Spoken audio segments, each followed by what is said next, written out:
कहानी की शुरुआत एक अनोखी दुनिया से होती है जहां पोकेमोन और इंसान साथ साथ रहते हैं। यहाँ पोकेमोन सिर्फ जानवर नहीं बल्कि इंसानों के पार्टनर होते हैं जो उनके हर काम में मदद करते हैं। लेकिन इस चमकती दुनिया के अंधेरे कोनों में इल्लीगल पोकेमोन फाइट्स भी करवाई जाती है। अब हम एक सीक्रेट पोकेमोन लैब को देखते हैं जहाँ दुनिया के सबसे ताकतवर पोकेमोन म्यूटू को कैद करके रखा गया होता है। उस पर खतरनाक एक्सपेरिमेंट्स किए जा रहे होते हैं, लेकिन तभी एक शॉर्ट सर्किट हो जाता है और इसी अफरा तफरी में म्यूटू अपनी पूरी ताकत के साथ आजाद हो जाता है। लैब से एक कार तेजी से बाहर निकलती है। म्यूटू उस कार का पीछा करता है और उस पर जोरदार हमला कर देता है। अगले ही पल कार का एक भयानक एक्सीडेंट हो जाता है। अब हम टिम गुडमैन नाम के एक लड़के को देखते हैं। टिम को उसका दोस्त जैक ग्राउंड में लेकर आता है। क्योंकि टिम के पास कोई पोकेमोन पार्टनर नहीं होता, जैक जिद करता है कि टिम एक क्यूबोन को पकड़कर अपना पार्टनर बना ले, लेकिन टिम साफ मना कर देता है। टिम कहता है मुझे कोई पोकेमोन नहीं चाहिए। फिर भी जैक उसकी बात नहीं सुनता और उसे एक पोकेबॉल पकड़ा देता है। टिम डरते डरते क्यूबोन के पास जाता है और पोकेबॉल फेंक देता है। क्यूबोन पकड़ा तो जाता है, लेकिन वो टिम को पसंद नहीं करता। पोकेबॉल टूट जाती है और क्यूबोन टिम पर हमला कर देता है। दोनों किसी तरह वहां से जान बचाकर भागते हैं। इसी बीच टिम को पुलिस डिपार्टमेंट से एक कॉल आता है। उसे पता चलता है कि उसके पिता हैरी गुडमैन का एक्सीडेंट हो चुका है और अब वो इस दुनिया में नहीं रहे।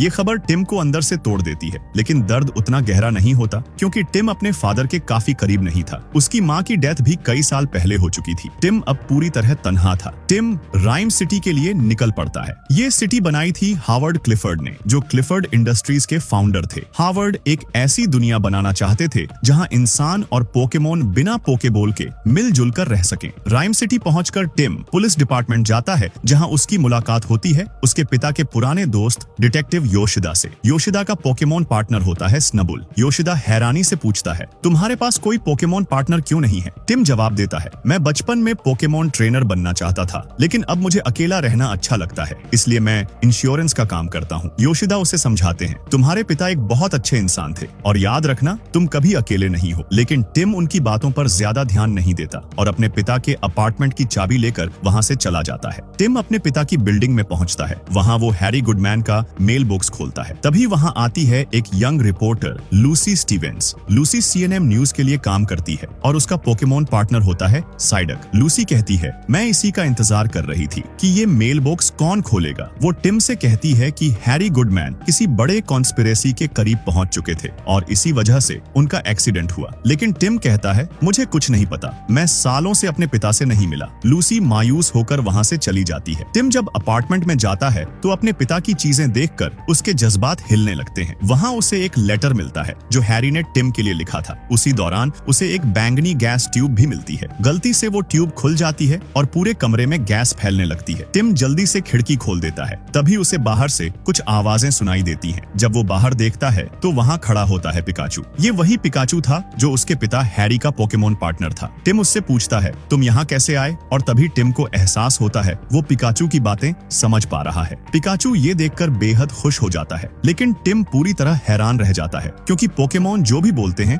इंसानों को सिर्फ पिका पिका ही सुनाई देता है। अचानक वहाँ कुछ एपोम आ जाते हैं जो उस गैस के असर से खतरनाक हो चुके होते हैं। वो टिम और पिकाचू पर हमला कर देते हैं। दोनों जान बचाकर भागते हैं, लेकिन एपोम उनका पीछा करते रहते हैं। तभी गैस का असर खत्म हो जाता है और सारे पोकेमोन नॉर्मल हो जाते हैं। डरा सहमा टिम बाजार में पहुंचता है और लोगों को बताने की कोशिश करता है कि पिकाचू बात कर सकता है, लेकिन लोग उसे पागल समझने लगते हैं क्योंकि इस दुनिया में पिकाचू की आवाज सिर्फ टीम ही सुन सकता था। पिकाचू टिम को बताता है कि मैं हैरी का पोकेमोन हूँ। इसके बाद पिकाचू टिम को एक कैफे में लेकर जाता है क्योंकि पिकाचू को कॉफी बहुत पसंद होती है। कैफे में भी टिम पिकाचू से बात करता रहता है, जिसकी वजह से वहाँ मौजूद लोग टिम को पागल समझने लगते हैं। पिकाचू टिम से कहता है कि मुझे हैरी को ढूंढना है, लेकिन टिम उसे बताता है कि हैरी अब इस दुनिया में नहीं रहे। ये सुनकर पिकाचू पूरी तरह हैरान रह जाता है और इस बात को मानने से इनकार कर देता है। पिकाचू कहता है अगर हैरी मर चुके होते तो मैं भी जिंदा नहीं होता, क्योंकि कोई भी पोकेमोन अपने पार्टनर के मरने के बाद जिंदा नहीं रह सकता। और दूसरी बात, अभी तक पुलिस को हैरी की लाश भी नहीं मिली है। लेकिन टिम उसकी बातों पर ध्यान नहीं देता और वहाँ से जाने लगता है। तभी पिकाचू उसे रोक कर कहता है हमें एक दूसरे की जरूरत है, तुम मेरे बिना अपने पिता को कभी ढूंढ नहीं पाओगे। टिम जवाब देता है मैं यहाँ अपने पिता को ढूंढने नहीं आया हूँ, मैं तो बस उन्हें अलविदा कहने आया था। तब पिकाचू उसे समझाता है तुम इंसानों से बात कर सकते हो, मैं पोकेमोन से, और हम दोनों एक दूसरे से बात कर सकते हैं। शायद कायनात चाहती है कि हम साथ रहें, क्योंकि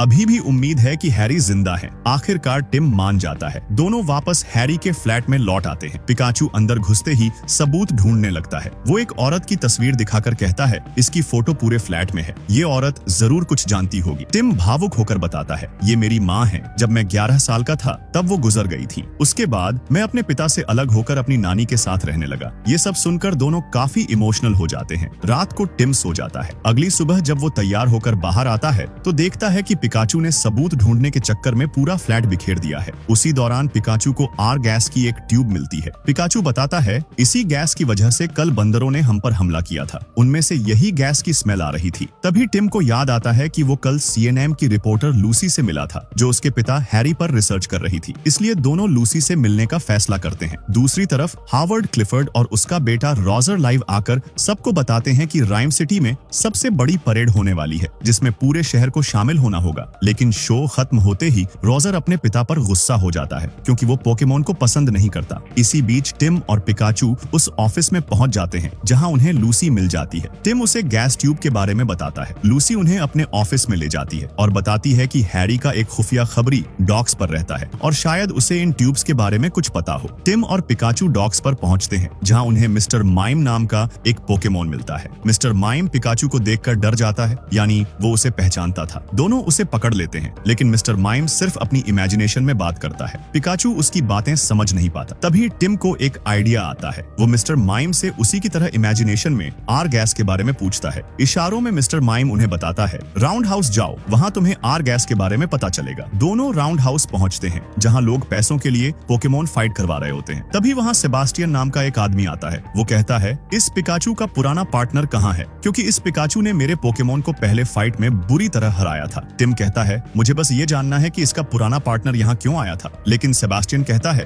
क्यों ना पहले तुम्हारे पोकेमोन और मेरे पोकेमोन के बीच एक मैच हो जाए, उसके बाद मैं तुम्हारे सारे सवालों के जवाब दूंगा। टिम इसके लिए मान जाता है। पिकाचू और चारिजार्ड को रिंग में उतारा जाता है, लेकिन सेबास्टियन अपने चारिजार्ड को आर गैस सुंघा देता है, जिससे चारिजार्ड और ज्यादा एग्रेसिव हो जाता है। टिम पिकाचू से थंडर अटैक करने को कहता है, लेकिन पिकाचू अपनी सारी ताकत भूल चुका होता है। चारिजार्ड पिकाचू पर जोरदार हमला करता है और आग से उसे जलाने लगता है। तभी टिम बीच में आ जाता है और दोनों चारिजार्ड से भिड़ जाते हैं। गुस्से में सेबास्टियन भी अंदर आ जाता है, लेकिन धक्का लगने से उसकी जैकेट में रखी आर गैस की सारी ट्यूब्स टूट जाती हैं। हर तरफ आर गैस फैल जाती है। उस गैस के असर से वहां मौजूद सारे पोकेमोन हिंसक हो जाते हैं और अंधाधुंध हमला करने लगते हैं, और देखते ही देखते पूरे राउंड हाउस में केओस मच जाता है। तभी टिम सेबास्टियन से आर गैस के बारे में पूछता है। सेबास्टियन बताता है, मैं सिर्फ इतना जानता हूँ कि ये आर गैस किसी डॉक्टर ने बनाई है। इसी दौरान चारिजार्ड फिर से टिम और पिकाचू पर हमला कर देता है। दोनों बहुत मुश्किल से अपनी जान बचाते हैं, लेकिन तभी वहां पुलिस पहुंच जाती है और सबको अरेस्ट कर लिया जाता है। टिम को डिटेक्टिव योशिदा के पास लाया जाता है। टिम योशिदा को समझाने की बहुत कोशिश करता है कि उसके पिता हैरी जिंदा हैं, लेकिन योशिदा उसकी बात मानने को तैयार नहीं होते। वो टिम को उस एक्सीडेंट की फुटेज दिखाते हैं, जिसे देखकर टिम को भी यही लगने लगता है कि उसके पिता अब इस दुनिया में नहीं रहे। ये एहसास होते ही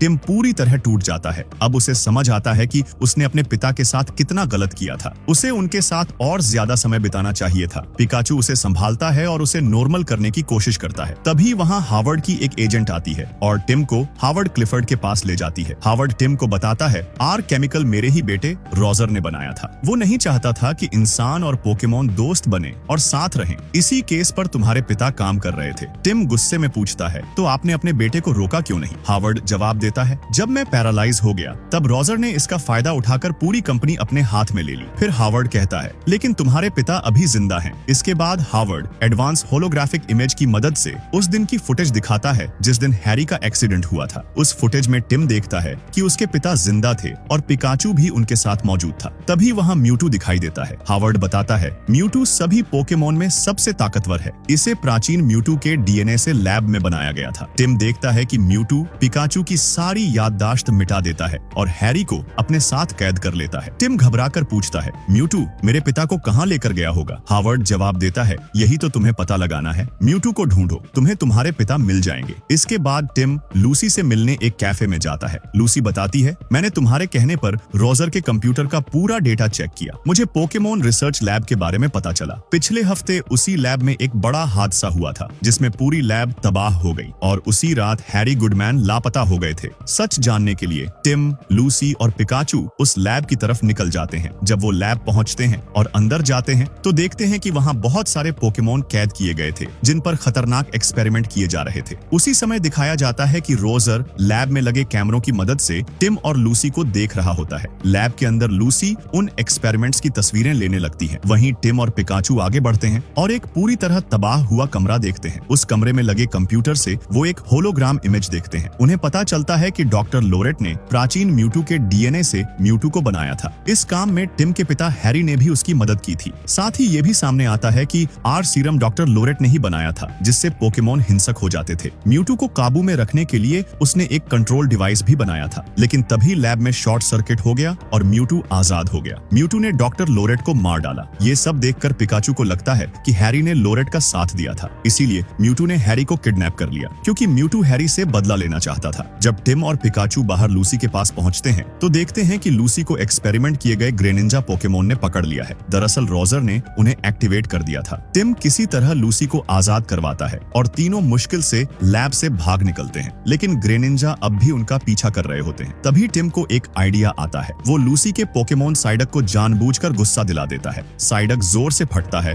और उसकी ताकत से तीनों बहुत दूर जाकर गिरते हैं। इसी वजह से वो ग्रेनिंजा से अपनी जान बचा लेते हैं, लेकिन तभी वो महसूस करते हैं कि जमीन हिल रही है। जमीन उलट पलट होने लगती है और वो घबराकर इधर उधर भागने लगते हैं। उन्हें कुछ समझ नहीं आता। तभी जमीन के अंदर एक विशाल आंख दिखाई देती है। अब उन्हें एहसास होता है कि ये जंगल नहीं बल्कि ये टोरटेरा गार्डन पोकेमोन है जो एक्सपेरिमेंट की वजह से बहुत ज्यादा बड़े हो चुके थे। अचानक जमीन टूट जाती है और सभी पानी में गिर जाते हैं। पानी में गिरते ही टोरटेरा पोकेमोन शांत हो जाते हैं और दोबारा अपने सामान्य आकार में आ जाते हैं। जब टिम, लूसी और पिकाचू पानी से बाहर निकलते हैं तभी उन्हें एहसास होता है कि पिकाचू बुरी तरह घायल हो चुका है। पिकाचू की हालत तेजी से बिगड़ रही होती है। ये देखकर टिम फूट फूट कर रोने लगता है। अब तक पिकाचू टिम का सिर्फ साथी नहीं बल्कि उसका सबसे अच्छा दोस्त बन चुका होता है। टिम किसी भी कीमत पर पिकाचू को खोना नहीं चाहता। वो वहाँ मौजूद बल्बासौर पोकेमोन से मदद मांगने लगता है। टिम घबराकर कहता है, पिकाचू की जान खतरे में है, कृपया इसे प्राण रक्षक पोकेमोन के पास ले चलो। लूसी उसे समझाती है, ये तुम्हारी बातें नहीं समझ सकता, लेकिन टिम जवाब देता है, शायद समझ न पाए लेकिन ये महसूस जरूर कर सकता है। तभी बल्बासौर अपने बाकी साथियों को बुला लाता है। वो टिम को अपने साथ चलने का इशारा करते हैं, लेकिन लूसी को वहीं रुकने के लिए कहते हैं। इसके बाद सारे पोकेमोन टिम को पहाड़ों के बीच छुपी हुई एक जगह पर ले जाते हैं। वहाँ टिम पिकाचू को उनके बताए हुए स्थान पर लिटा देता है। तभी वहाँ म्यूटू प्रकट होता है। म्यूटू अपनी ताकत से पिकाचू को ठीक कर देता है। पिकाचू की सांसें धीरे धीरे सामान्य होने लगती हैं। टिम हिम्मत करके पूछता है, तुमने मेरे पिता के साथ क्या किया? तब म्यूटू अपनी शक्तियों से उसे सच्चाई दिखाता है। म्यूटू बताता है कि जब वो लैब में कैद था तब पिकाचू ने ही उसकी आजादी में मदद की थी। फिर वो बताता है कि कार एक्सीडेंट के समय उसने पिकाचू से कहा था कि इंसान बहुत क्रूर होते हैं और वो हमेशा पोकेमोन पर ही भरोसा करता आया है। म्यूटू आगे और सच्चाई बताने ही वाला होता है, लेकिन तभी वहाँ इस कहानी का असली विलन रोजर आ जाता है। रोजर म्यूटू को पकड़ लेता है और उसे अपने साथ ले जाता है। उसी पल पिकाचू टिम से दूर जाने लगता है। टिम उसे रोकने की कोशिश करता है, लेकिन पिकाचू रोते हुए कहता है, मैं बहुत बुरा हूँ, मैंने तुम्हारे पिता को धोखा दिया है। टिम उसकी बात मानने से इनकार कर देता है और उसे रोकने की कोशिश करता है, लेकिन घबराहट में पिकाचू से टिम को शौक लग जाता है। इससे पिकाचू और ज्यादा नर्वस हो जाता है। वो खुद को दोष देते हुए कहता है, मैं सच में बहुत बुरा हूँ, और फिर वो वहाँ से चला जाता है। अब टिम भी गुस्से और दर्द से भर जाता है। पिकाचू के बिना टिम और लूसी शहर लौट आते हैं। शहर में पोकेमोन परेड की तैयारियां चल रही होती हैं। टिम लूसी से कहता है, तुम्हें सबको रोजर की इस साजिश के बारे में जरूर बताना होगा। इसके बाद टिम हावर्ड से मिलने निकल जाता है क्योंकि उसे लगता है कि शायद हावर्ड उसकी मदद कर सके। दूसरी तरफ पिकाचू अकेला और उदास शहर में भटक रहा होता है। तभी वो उसी जगह पहुंच जाता है जहां हैरी का एक्सीडेंट हुआ था। वहां उसे ग्रेनिंजा का एक स्टार मिलता है। अब पिकाचू को पूरी सच्चाई समझ में आ जाती है। उसे एहसास होता है कि रोजर ने ही ग्रेनिंजा को भेजकर कार एक्सीडेंट करवाया था और म्यूटू हैरी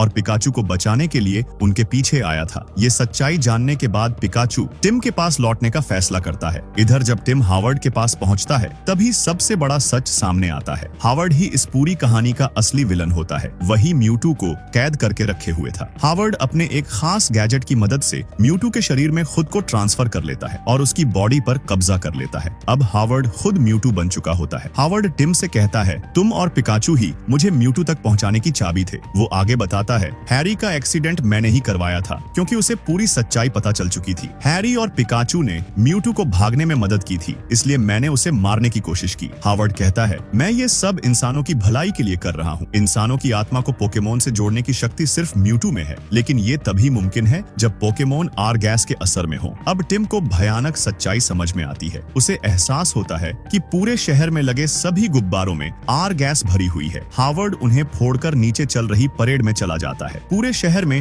आर गैस फैल जाती है। सारे पोकेमोन अपने हिंसक रूप में आ जाते हैं। हावर्ड म्यूटू की ताकत से इंसानों की आत्मा उनके पार्टनर पोकेमोन के शरीर में डालने लगता है। तभी शहर में पिकाचू भी पहुंच जाता है। उसी समय लूसी साइडक के शरीर में होती है। वो पिकाचू को बताती है हावर्ड ही म्यूटू है। ये सुनते ही पिकाचू हावर्ड को रोकने के लिए आगे बढ़ता है और तभी म्यूटू और पिकाचू के बीच एक जबरदस्त जंग शुरू हो जाती है। जब टिम की आंख खुलती है तो सामने पिकाचू को देखकर वो बेहद खुश हो जाता है। उसी पल उसे बाहर से कुछ आवाजें सुनाई देती हैं। जैसे ही टिम गेट खोलता है वहां से रोजर बाहर निकलता है। रोजर बंधा हुआ होता है। यहीं पर सच्चाई सामने आती है कि रोजर असल में एक अच्छा इंसान है और इन सारी घटनाओं में उसका कोई हाथ नहीं था। लेकिन तभी एक नकली रोजर आ जाता है। दरअसल वो हावर्ड का डिट्टो पोकेमोन होता है जो रोजर का रूप लेकर सबको धोखा दे रहा था। डिट्टो टिम पर हमला करके उसे नीचे गिराने की कोशिश करता है, लेकिन सही समय पर रोजर आकर टिम को बचा लेता है। इसी मौके का फायदा उठाकर टिम हावर्ड के सिर पर लगा वो कंट्रोल डिवाइस हटा देता है। डिवाइस हटते ही म्यूटू अपने असली रूप में आ जाता है और हावर्ड दोबारा अपनी असली बॉडी में लौट आता है।